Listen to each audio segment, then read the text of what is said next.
Hi guys, I'm working today, which is not very inspiring, and I wanted to continue our study of the archetypes with Ray Manzarek.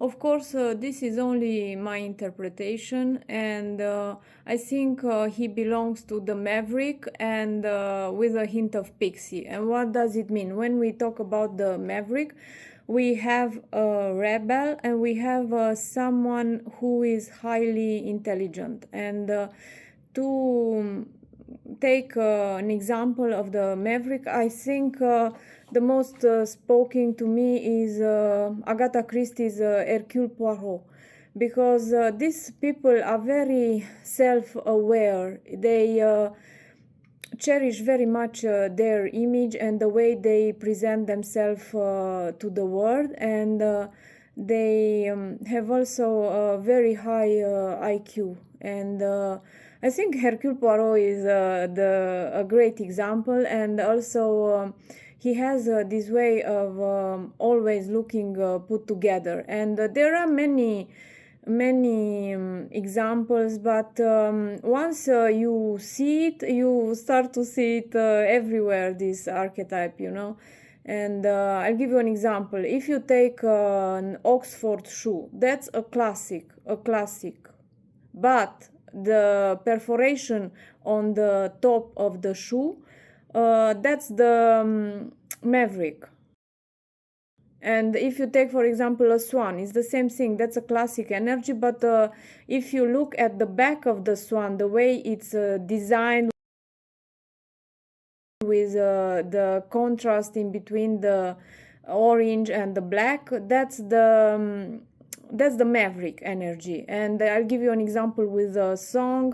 We have this beautiful song from Queen, which is Innuendo, which is an enigmatic romantic as energy, but the song may be considered as being formed of two parts, and in between the parts, that particular thing that reunites it, that's the Maverick energy. And in the video clip you can see that part with the Arlequins, because the Maverick is exactly this, is the Arlequin, it's the back of the swan, is the perforation on an Oxford shoe. It's that kind of energy, which is very original and mischievous.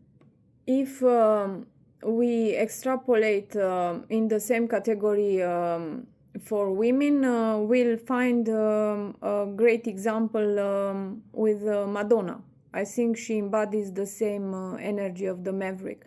And here we talked about a hint of pixie. The pixie archetype, in order to have a clear idea, is Tinkerbell. You are all familiar, I presume, with Tinkerbell. She's the companion of Peter Pan. And the energy of Tinkerbell is something unexpected. It's like the tinkering of a bell. Before we discussed the enigmatic romantic archetype, and I think Frank van der Heyden is also a great example of the enigmatic romantic archetype.